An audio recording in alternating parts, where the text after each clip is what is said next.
Hello everybody, good evening. Welcome back to De Montfort University's live streams. My name is Ben. I'm joined by Faye, Henrik and Dal, and this evening we are going to be talking about sort of kicking off your research, talking a little bit about why you might choose university if you are in sort of year 12 or you're in that period where you're thinking, okay, what am I going to do next? We're going to cover everything from why choose higher education, so talking about sort of academic side, talking about the sort of employability side, maybe looking at a little bit more of the sort of social side and things that you can get up to while you're at university. And then we're going to talk about how you actually do that research. So we're going to talk a little bit more about things like open days and the courses and the things to kind of look out for when you are like kicking off that research. So this is going to be a really handy stream if you are in that period where you are kind of exploring those future options. So do stick around with us for the next hour or so as we go through all these different topics. If you have any questions during the stream, do pop those in the comments. If you are on our DMU landing page, you can either access the comments on the page, or you can go through to YouTube and pop us some comments there directly on YouTube as well. And we will try and answer those as the session goes on. And it'd be really good if you could, because it means that we can obviously direct the sort of conversation around what you are most interested in sort of finding out. So we're going to kick this off really quickly, and we're going to start exploring higher education, going through the different facets of that before we go into the more research side of things. And to start things off, I'm going to hand it over to Dal up there to talk a little bit about the academic side. Cheers. Thank you so much for Ben. So welcome everyone to our session. So the first bit that we're really going to cover is the academic side, and usually this is the most obvious, shall we say, choices of reasons as to why students want to go to university, because you want to get that academic degree, you want to become an expert within your field, or you want to gain a bit more knowledge around a certain area that you are interested in. Right now you're in year 12, or first year at college if you're at college, and you're probably doing a mixture of A levels or BTECs or one of the other. And it's very, very important at this stage that you start to think, right, what are the modules that I'm currently enjoying? What is the subject area that I enjoy the most? Because that will become very fundamental in terms of helping you decide what you want to pursue further once you come over to university. So you really get to really explore your research interests. Right? What is it that you are really passionate about and that you really want to know more information? So if I give you a personal example, for me, I'm really passionate about sport, and I'm really curious around how society works. So for me, I chose a degree that combined the both. So I looked at sport and I also looked at sociology as well. And it put those two things together. And for me, that became very, very enjoyable, because not only was it getting me a degree within that field, but it's also something that I genuinely speak about to my friends outside of the world of education. So that was very, very useful. That's what I say right now. If you're in that position, think about what areas of your modules that you're currently studying that you enjoy, and think about where you could potentially pursue those further when you come to university.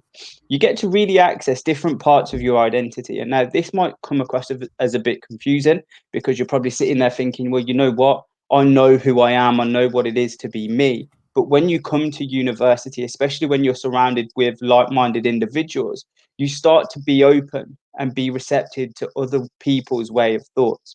You also start to take on board the way that those people think, because they've all come from different areas, different backgrounds.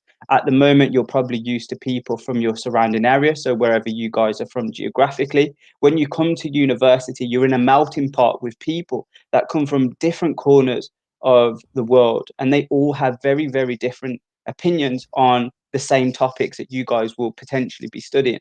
So you really get to explore that essence of your identity, and you start to work out, right, this is what I want to sort of shape myself as a person in regards to my education and where my future interests lie. So you get to learn alongside leading experts in your field. So this is very, very important. So a lot of the courses, a lot of the lecturers, on the courses are still, they could still be working within their field as well as lecturing, or a lot of them have substantial experience within their field, and now they've come across to the academic side. So they really have access to first-hand knowledge. So they would have published a lot of criteria around their field to hopefully inform you guys, so you guys are getting access to that expert knowledge from the university. So you get to take up research opportunities to further enhance your understanding. So for me, I absolutely love football. I love watching the Premier League. And I always have this discussion, this argument with my friends around finance and how it's ruining football or how it's making football better. When I completed my master's degree, that became my thesis. But if somebody would have told me that when I was in year 12 or the first year of college, I probably would have laughed you out of the room and said, you know what, I can't do a whole thesis based on football and the amount of money in sport. But that's the opportunity that going to university gives you. So if you find something that you are genuinely passionate about, you can really shape your learning and really shape your understanding around what it is that you really enjoy. And you're immersed in an environment that really does promote critical thinking. And I feel like this is very, very important, not only in the world of academia, but also in the world of employability as well. So when you are graduating, when you do go into those professional roles or the roles, whatever you guys want to go into, you really need the ability to think critically. Can you look at an issue? Can you look at a problem and come at it from different angles? And that is a fundamental skill that is taught at university. Speaking on employability, my colleague Faye is going to pick up that in a bit more detail now for you. Thanks, Dal. Good little heads up there, remind me that I'm next. Employability, it's a massive thing. It's a key theme at university. We want to make sure that whoever comes to university, whoever studies our courses, they're at the end of the day, once they graduate, that they are employable graduates. And just generally having a degree is something that is great to get on your CV, but also you pick up so many skills along the way, so many experiences, things that you can talk about in an interview with an employer as well, things that are outside of the classroom, because you don't just go to class, you don't just do your coursework, go to the library, all that kind of thing. You do that, but in addition, there's other things that you can do as well. There's opportunities for work placements, there's opportunities for you have guest lecturers coming from industry. You'll be able to experience your industry abroad. We do trips abroad when it is possible. We do field trips within the UK, which is in the area in which you're studying as well. We ultimately just trying to make sure that you have lots of transferable skills that will allow you to be an employable graduate, and a range of skills and experience that will sit on your CV as well. Now, something that you can do as part of a lot of the courses that we offer and other universities offer as well is actually a placement year. So sometimes you'll see them, they're called sandwich courses. And a placement year you could do at the city where you're studying. You could perhaps do it somewhere else. Sometimes you can do them abroad. So do a bit of research and chat with the university that you're looking at studying at. A lot of these placements you get paid, so you are actually a contributing member of the team. You're not just there to make tea or coffee, although I'm sure your colleagues will love you if you do get them. You get around in a tea or coffee if you've got good tea making skills. But it's not just about that. Sorry, I could talk about tea all day. It's also about learning how the business works, how your role fits in. And if you were to do a placement year as part of your course, or even just something over the summer, for example, that will help you demonstrate the skills that you have in addition to your qualification, your degree that you have. And we do actually have a work placement team as well as part of the university. So they're there, they have lots of links with employers. They can help set you up with different placements. They're there also to help you with things like interview skills, CV writing as well, and helping you to how you should answer any tests that you might do. If you have a phone interview, for example, there's lots of different ways that you can interview these days. So we're there to help you whilst you're at the university. But we also have a team that supports you once you graduate to help you, again, to make sure that you have the skills that you need and can fill in all the information that you need to fill in, whether that's CVs, application forms, and that we're there to support you with making sure that you present yourself as a top candidate. So that's really employability in a nutshell. Getting the skills really is important, and university, just to emphasize again, it's not just about going to your classes, it's about team building, it's about essay writing, it's about practical thinking. You pick up all of these really key skills that will be useful in employment once you graduate. I think if nobody's got anything to add, I'll pass over to Henrik, who's going to talk a little bit about the social side of university. Yeah, thank you, Faye. Sorry, there's a little bit of an echo there. Yeah, definitely sort of just following on from what you said as well. I mean, yeah, obviously you go to university to ultimately get your degree, learn some skills for your course, become very knowledgeable in your course that you're studying. Maybe you need that certain qualification to pursue a certain career, such as nursing, whatever. But, so the social aspects of uni is a massive, massive appeal as well. And it's a massive reason why some students do decide to go to uni. There's absolutely nothing wrong with that. We do fully encourage students to try and get involved as much as they can on the social side of things as possible. It's very well if you want to go study for 3 years and keep your head in a book and stay in the library for 3 years, that's absolutely fine. But if you do that, if you get your degree and you also get involved with a lot of the social aspects of university and the extracurricular activity, you can have a lot of memories and taken away from that university experience. You could come out of it, try new experiences, feel a lot more enriched in some of the things you can get involved with. So just to sort of start with, at DMU, you can undertake, you can be part of the DMU Global program. So Faye did touch on this, but obviously at the moment because of COVID, it's a little bit up in the air, it's sort of frozen at the moment. There's not much travel, but essentially DMU Global is it's a really, really cool initiative where DMU sponsors students and gives them some bursaries towards their travel and stuff like that, to go abroad and study abroad, work abroad, gain some experience abroad through various trips, going to various different places. And the idea with that is you're going to take loads of skills away from those experiences and those trips. And it's another thing that you can pop down in your CV that's going to sort of separate you from your fellow sort of peers when it comes to looking for jobs and that sort of thing. And then similar to that as well, DMU does offer sort of 2 volunteering programs. So you've got DMU Local, and within that, students can volunteer within the Leicestershire area. So students can help out with things like food banks. They do various charity works for the homeless and that kind of thing. And there's also DMU Square Mile India, where some of our students have actually gone over to India, and they've helped out in the local communities in, I think it's Gujarat, around there. And just to give an example of some of the work that some of our students have done, there's been some architecture students that have gone out there, they've helped to design some housing, and then another team of architecture students have gone out and actually built them. So you can see there already that, if you're studying architecture and you're looking to get a job at the end of that, by going on these trips, you're going to really enhance your CV. It's going to give you something to talk about when it comes to jobs that not a lot of other students are probably going to have. And it's just an amazing experience to see how the other half live as well. So that's definitely something to consider when you are thinking about going to university. And then also in terms of social aspects as well, you do have obviously your sports teams and your societies. They do form a massive part of the whole social scene at university. So when I was at uni, I was actually in the rugby team. So that was great. I had a great time there, had a lot of laughs, played some rugby on the side. But yeah, a lot of my friends that to this day were from the rugby club. So I didn't make too many of my friends in my courses.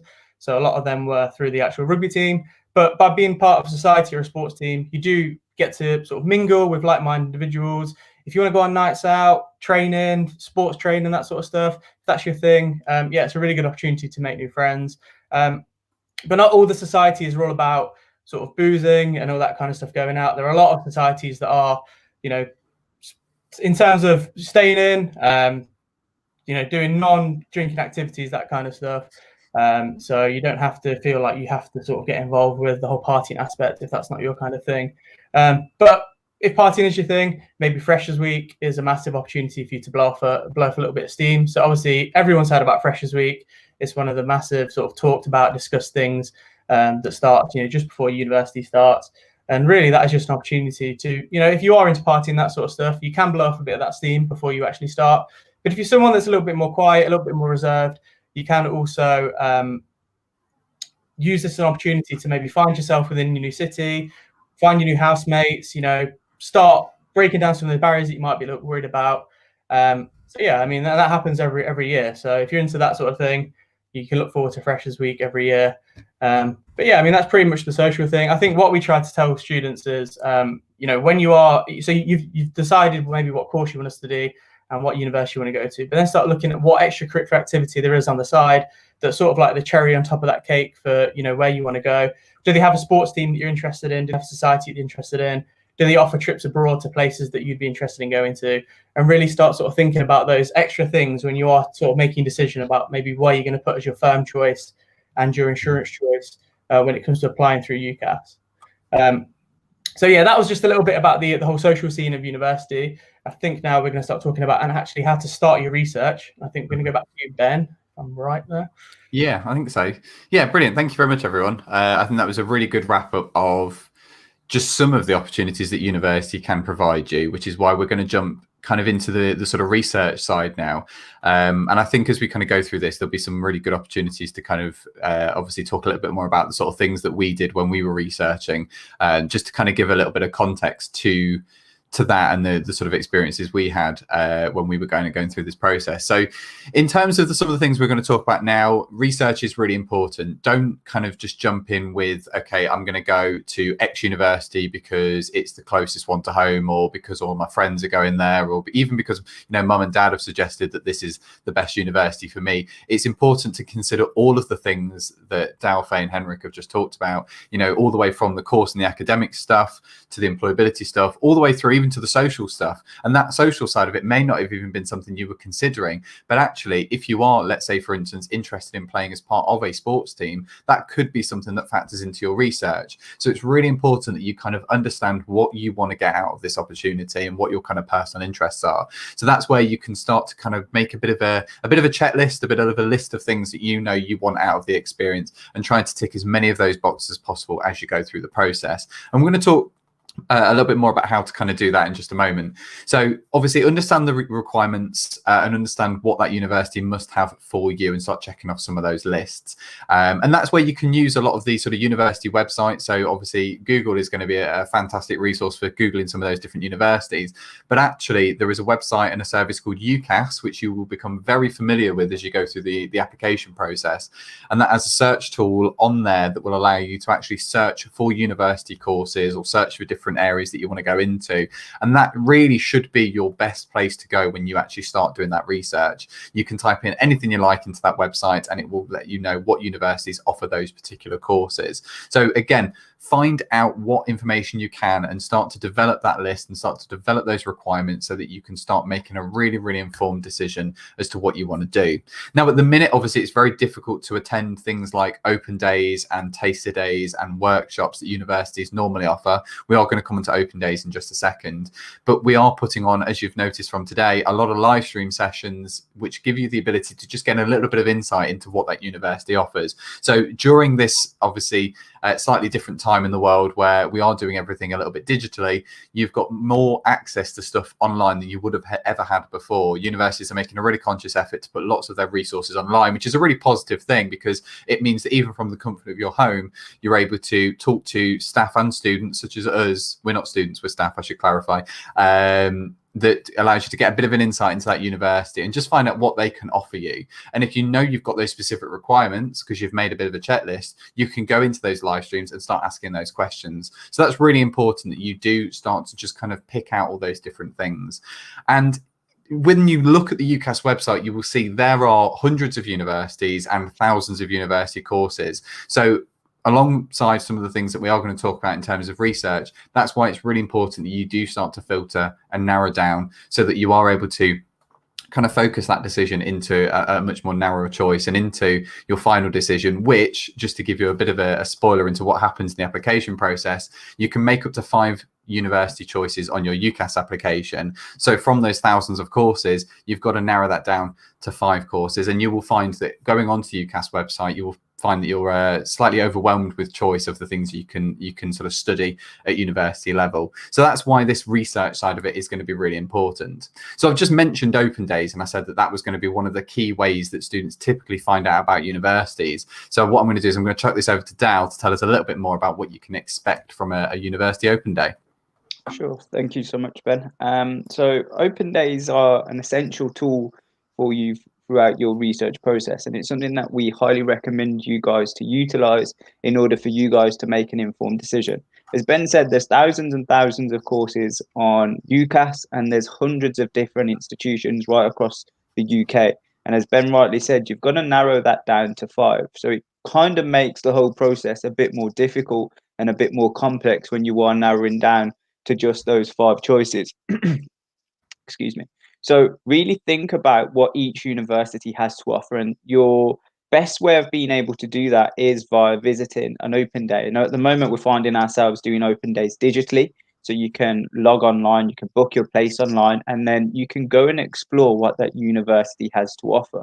So you get the opportunity to sit in different taster sessions. So if you know you're torn between two different subjects and you have a few questions around those subjects, it's an ideal opportunity for you guys to speak to the academics that will be teaching on that course, and potentially could turn out to be your personal tutors. If you have a question about the facilities, again, you get the opportunity to ask those questions, but also, even though it's still a digital open day, you still get the opportunity to view those facilities, because we are still running stuff like campus stores, albeit virtually. So you get to see all of this from the comfort of your home. Now, we are hopeful in the future, the near future, that we'll be able to return to back onto campus.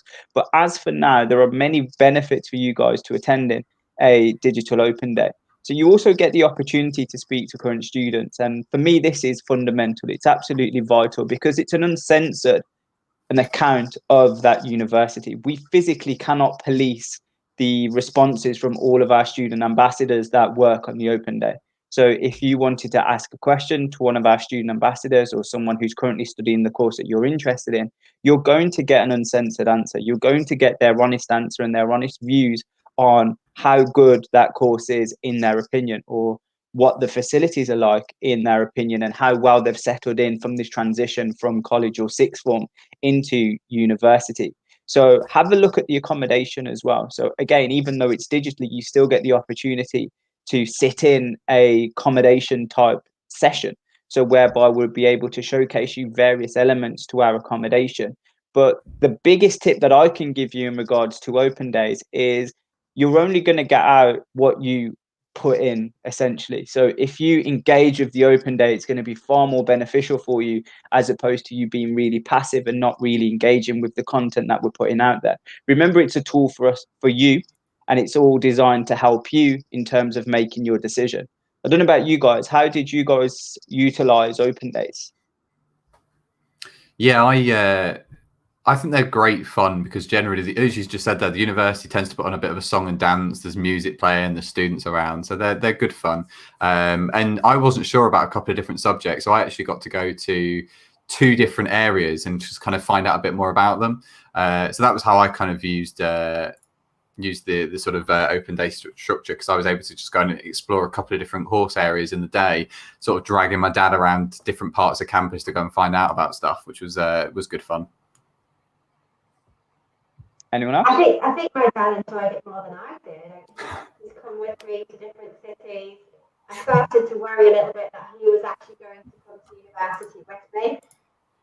So it was quite fun to see different places and to feel the vibe. Because I think when you go to an open day and you're actually on campus, you do kind of get a feeling of what the university will be like. You can go to the city centre, obviously, when everything kind of goes back to normal.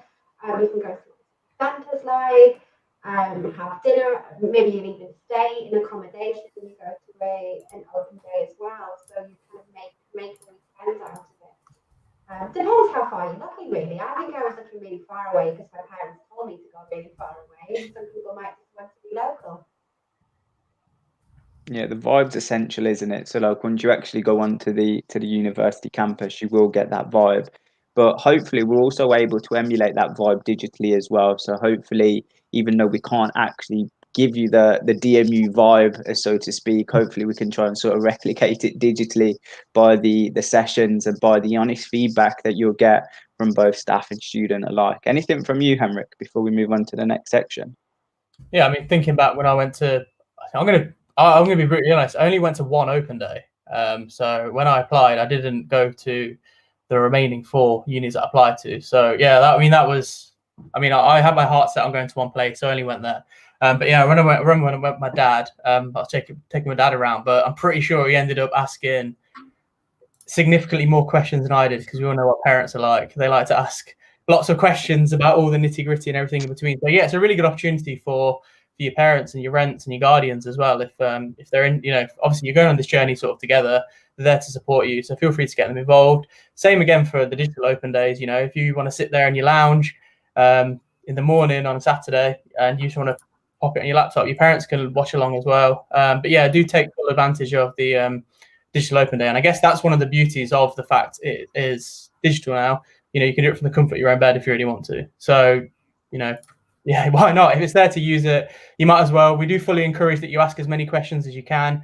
If you've got anything you're not too sure about, please do sort of reach out, interact, and someone will definitely be able to pick up your question. Absolutely. One thing that I picked up on at the start of this talk was around the academic style of university. So now what I'm going to do is pass over to my colleague Faye, who's going to talk to you guys about the course in a little bit more detail. So over to you, Faye. The air hostess. The air hostess. Yes, where are we flying to today? I like to be pilot, actually. Can you hear me all right, everyone? Okay. Yeah.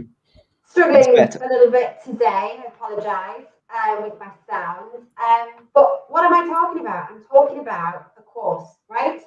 The course itself is massively important. And I think this is why, you know, the digital open days are fantastic as well, because you can really find out more about a course through a digital open day. There's even things like digital campus tours on a digital open day as well. You speak to staff members, speak to students, but you can find out more about a course. It's really important that you do look into the nitty-gritty details of a course, because if you're interested in something that's taught in lots of different places, lots of different universities, you'll find that, you know, you think, oh, well, I've got lots and lots of universities to choose from. I like the sound of this city, but actually have a look at the modules, because they might be taught differently. So psychology might be taught very, very differently at different universities. So you start having a look at how they're going to teach you. Is it going to be quite practical? Is it going to be mostly lecture based? How are they going to teach you? So have a look at the different types of teaching methods. And that's something that you kind of can see yourself enjoying as well, if that's something that you would learn greatly from. Have a look at what opportunities are offered as well. Can you do field trips as part of your course? Is there a lot of research that you can do? Maybe you like to do that kind of side of things where you get to do a lot of your own research. What's the entry criteria even? You know, what do you have to get in your, if you're doing A-levels, B-Tex, for example, there's a specific course that you have to complete before. You'll find that there's actually lots of courses out there that will accept you regardless of what subject background you're coming from. So you can actually totally change things up at university if you want to. So yeah, that's kind of course in a nutshell. I think just go to digital open days, listen to course talks, and find out how you're going to be taught. And I'll pass over now to Henrik, if you can talk about accommodation. Thank you, Faye. Yeah, so, I mean, in terms of accommodation, the first thing you're going to figure out is whether you are going to stay local, so if you're going to live at home and study at university, or if you're going to move away.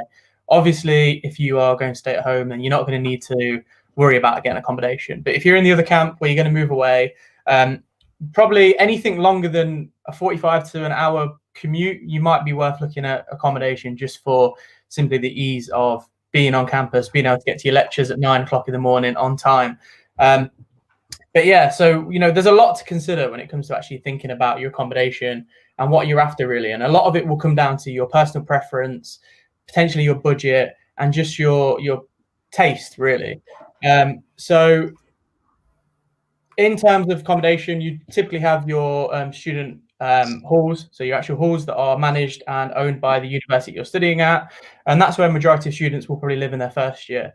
Now, the good thing about staying in halls is that they are run by the university. So, for instance, DMU, we have around, I think it's 10 to 11 different accommodation blocks that are run by the university, owned by the university, and you know that you're not going to be ripped off by any dodgy landlords or anything like that.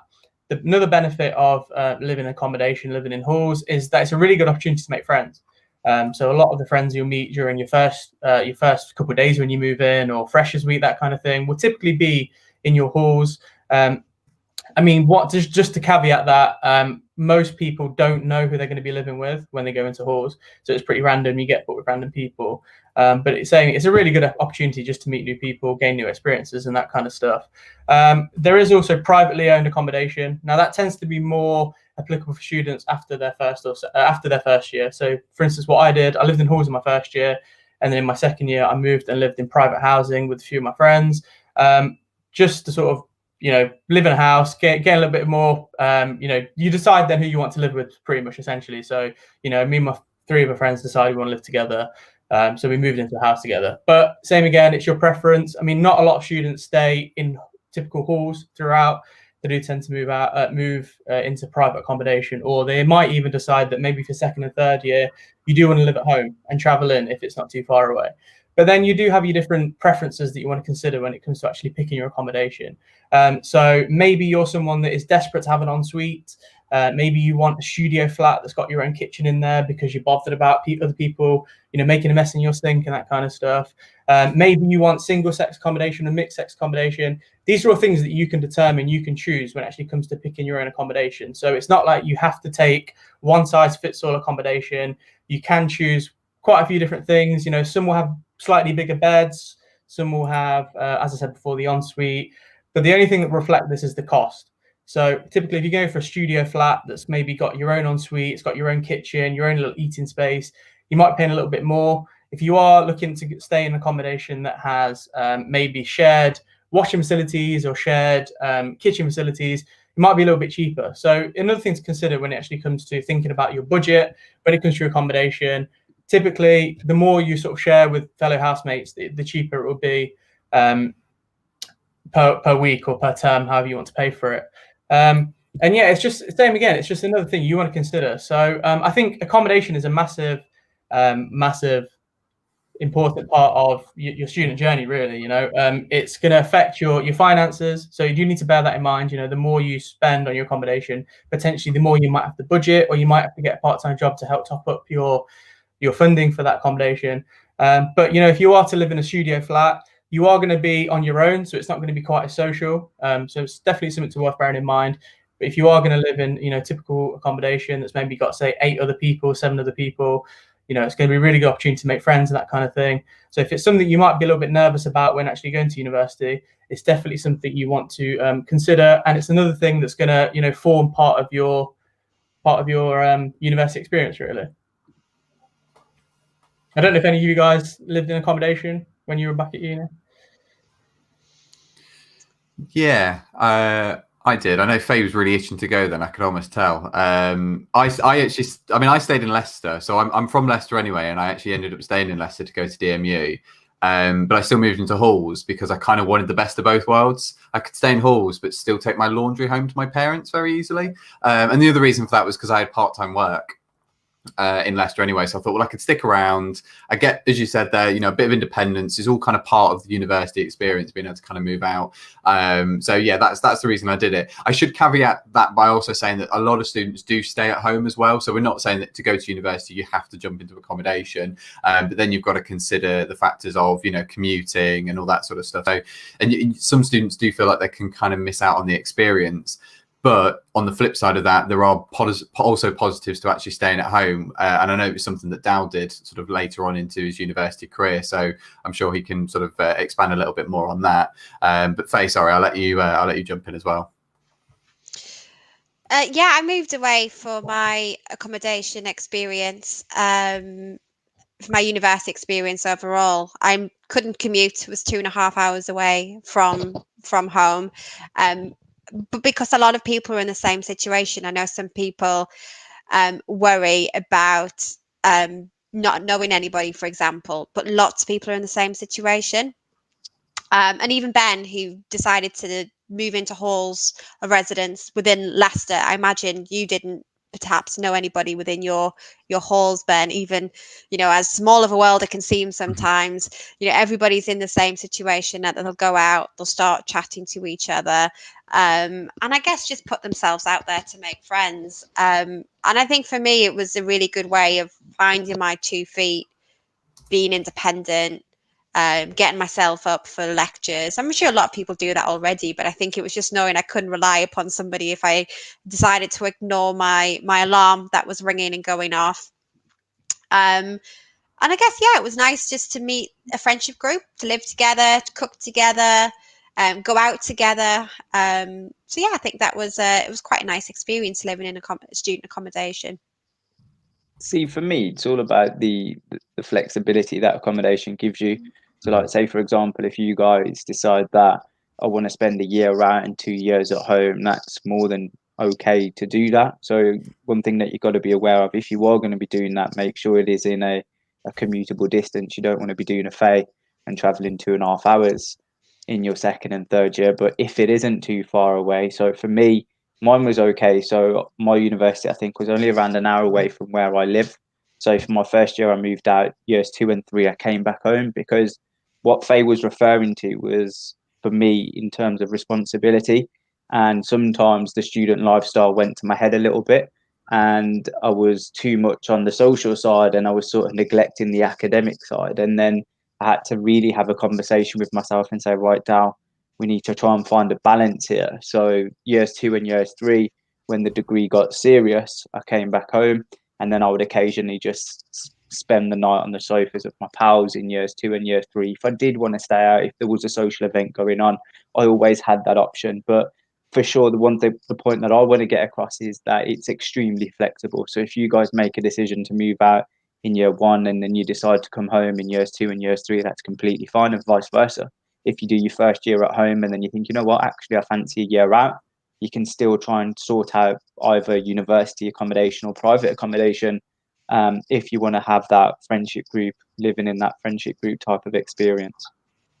Yeah, I think what you said there. Like, I did the sort of opposite. I moved out when I was studying at DMU. I lived at home for my first and second year. So I'm from Leicester and I studied at DMU in Leicester.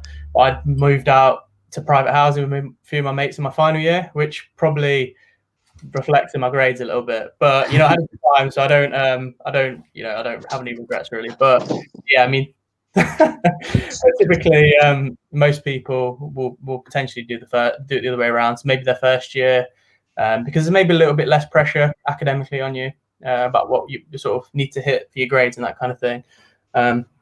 But yeah, I mean, definitely something worth considering. And have that chat with your parents and your family as well, and your friends. See what you think is best suited to you.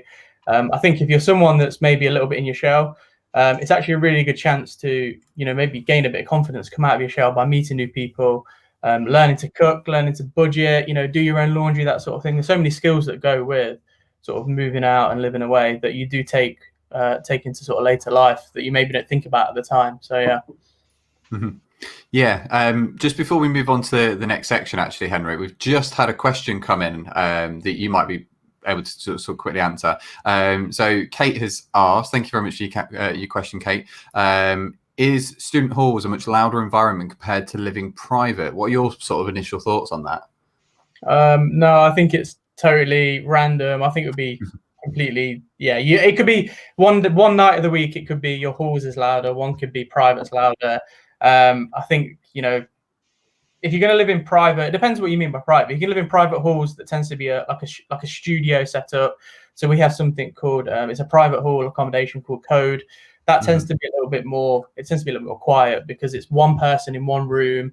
They've got their own social. Well, there's not really any social space, but they've got their own cooking space, washing space, that sort of thing. That tends to be a little bit more quiet than if you go into halls that has maybe a shared common area and that kind of thing. But I wouldn't think it was too different, to be honest, really. Yeah, I think you're right with that, because you'll find that there are obviously different options for you in terms of accommodation. As you said there, something called a studio flat typically is where you get your own sort of kitchen and bathroom, so you don't have to kind of worry too much. But then others, and these will range based on your sort of budget as well. Others you might share a kitchen with sort of 4 or 5 other people. In fact, I saw one accommodation at one university that I won't name that had a shared kitchen for, I think it was 15 people.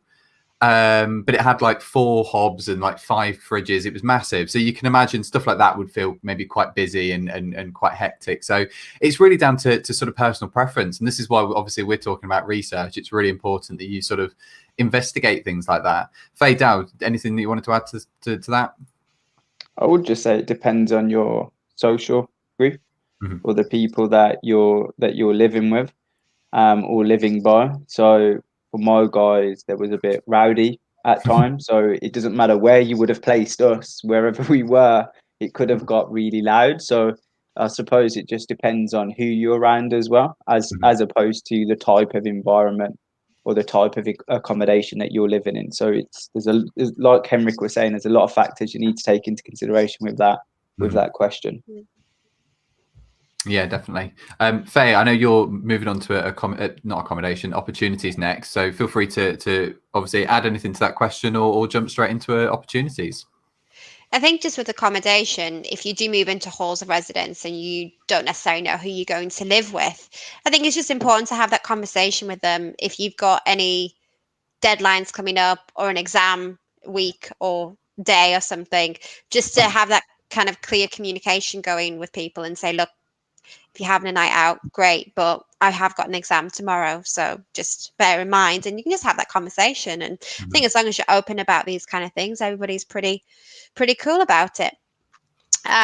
With opportunities, generally, we want to talk about some of the opportunities you get at university, and we have mentioned some of them. So things like travel, for example, living in accommodation, meeting new people. Generally, even if you're not living in accommodation, there's lots of opportunities to meet people on your course. If you join a club or society as well, that's a great opportunity. Do make sure that you do have a look. At DMU alone, we've got about 200 different clubs and societies. So do always try and get involved in as much as you can, especially in your first year, when everything's new, kind of seek everything out, see what's going on. And always even speak to your classmates, your teachers, for example, people in your accommodation about what's going on, what kind of opportunities there are. And something you usually get from a university, and this is something that we do at De Montfort University, is we have email communications that go around letting students know what kind of opportunities are available. You're also part of the student union automatically when you go to university, and they'll keep you up to date with what's going on within the union, what opportunities are available for students as well. You might want to have a look at other opportunities, so things like international travel once we can do that. And I know I bang on about this a lot, but I did a degree in languages, so that was something that was very, very important to me. So could I kind of broaden my horizons, go on trips abroad specifically to do with my course, or even do things like voluntary work? So something we do offer is a voluntary scheme called DMU Local, where you can make a difference within the community. It might be helping out, dishing out meals, for example. It might be decorating a youth centre. It could be helping people with keeping their lawns tidy, for example. It's lots of things, helping the elderly, helping people who are unwell. So there's lots of things that you can do to make a difference in your community. We also have a student ambassador program, so you could be a student ambassador and get paid to work flexibly to support different departments within the university. Just have a look to see if you're looking at universities, find out what they offer you to make the whole university package, the best experience that you can get from university. Yeah, definitely, and that's brilliant. And you're in a really good place to obviously talk about things like placements and opportunities like that, obviously, because they were something that you did obviously when you were at university. So it's good if you can obviously take these sort of opportunities, whether it be sort of summer internships or extra work experience and things like that. It can make a difference. And I think, again, obviously, as we talked about, obviously all those extra opportunities will just build on that experience and obviously build on the skills to help you make you more employable, which ultimately is what you want out of that university experience. So the last thing that we want to talk about on our sort of list of topics, and we've kind of touched on it a little bit, is kind of city and location. So obviously we talked a little bit about this from the perspective of accommodation, so this possibly ties more in with that. But obviously when you are researching university, distance away from home is going to be really important. So as we said, myself and Henrik, we stayed relatively close to home because we wanted that kind of flexibility in terms of what we were doing. There's certain obviously cost saving advantages to staying a little bit closer to home as well, whereas Faye wanted to get out of there. She wanted to get 2 hours down the road, wanted to get as far away as possible. So it's really, again, all down to you, and this is why the research is just super important. You've got to go out there, you've got to have a look, you've got to just see what you can kind of get out of those different experiences wherever that may be in the country. Try not to sort of limit yourself when you're doing that research, or indeed set yourself that kind of margin. Do you want to go sort of 2 hours driving distance is your maximum, or if you've got a really good train line at home that's got links to, you know, these different cities with universities. This is all part of that research process, and that location is going to be really important as well. Obviously, then that ties into accommodation if you decide to move out. The other thing that you can actually look at, of course, is the sort of layout of the university itself. DMU, we're quite fortunate that our campus is quite close knit. All the sort of different buildings are very sort of close by to one another. So you find yourself actually being able to kind of move from building to building, from accommodation to your lecture halls very, very easily within a sort of couple of minutes. I know that, again, when I stayed in accommodation, I could quite literally roll out of bed and be in a lecture within about 5 minutes, which was brilliant because I'm super lazy. So that might factor into your decision making when you're researching those accommodation buildings. Other universities that I've sort of seen, their accommodation could be sort of a bus journey away. That might be sort of 20 minutes on a bus in the morning. So that's something you've got to consider. Are you the sort of person that would factor that into your journey as well? Obviously, that's when you can start to branch that out a little bit more. You can start to research the city itself. You know, if you're going to be moving somewhere new, it's like if you're going to move house, if you've got all the things that are going to make that city feel a bit more like home, you know, are there enough sort of shopping opportunities? Have you got a cinema? Have you got access to lots of different restaurants, or I don't know, all manner of different things that you could look at. So actually go into the city centre and just kind of see what's sort of dotted about near that university, because at least that way you've got the opportunity to just feel like you're at home as well. And then obviously finally consider your transport options. As I said, you know, if you've got access via train, DMU, we're very lucky to have a train station nearby. We don't typically recommend students actually bring their car to university because there are not that many sort of parking opportunities in a city centre, even for staff members that we found. So we often recommend students look at those sort of public transport options as alternatives. But city and location are important, both distance from home, but also in as much as having a look at those sort of transport opportunities or additional opportunities you can have in the city centre.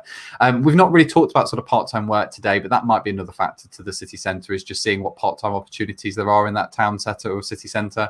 So that, again, may factor into your decision making.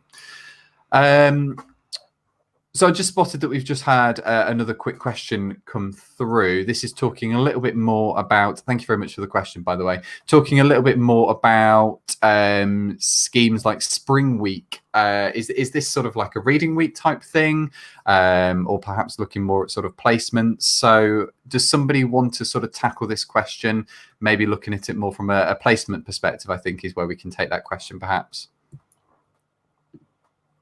I think Spring Week is a short placement over the Easter break. I think I've got that correct. Right. I'm not, to be brutally honest, not too familiar with it. I'm not sure it's necessarily something that DMU gets too involved with, but you do have the opportunity to do placements throughout your time studying at DMU. So you can do that either as a full placement year. So that will be the end of your second year, just before you start your third year. So you go work for a year in industry. Typically within those, you know, you're doing something that's related to the course that you're studying.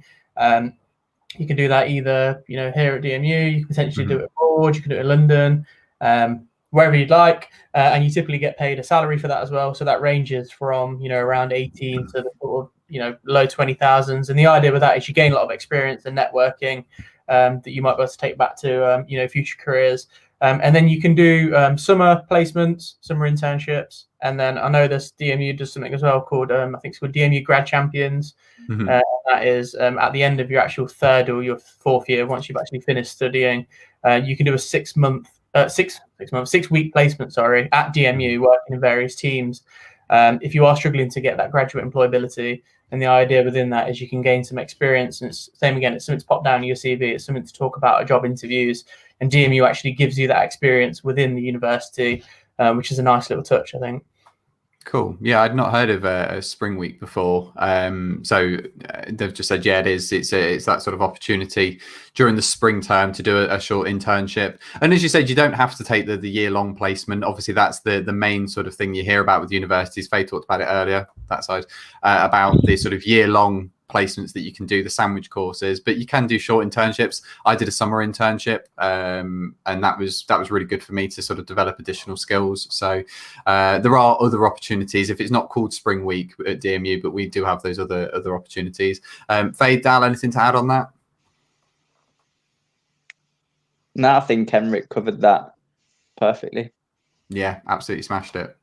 Amazing. Well, I think that is it from us in terms of everything that we want to talk about this evening. Hopefully we have given you lots of information about HE. Obviously, we talked quite a lot about the sort of academic employability side, and then we talked a bit more about the sort of research. So a lot to kind of delve through initially, but it's a good place to start if you are completely unsure about where to kind of kick off that research. So hopefully this was a sort of useful session to you. Thank you very much for sticking around, and thank you for the couple of questions that we've had. You can find out more about the university if you would like to. We have got open days. Dal kind of talked about open days a little bit earlier. You'll be able to find out more about the courses, more about the sort of social side, some of the opportunities that Faye talked about. Come along to one of our open days. As we said, they are digital at the moment, but really, really good ways of just finding out more about what we have to offer.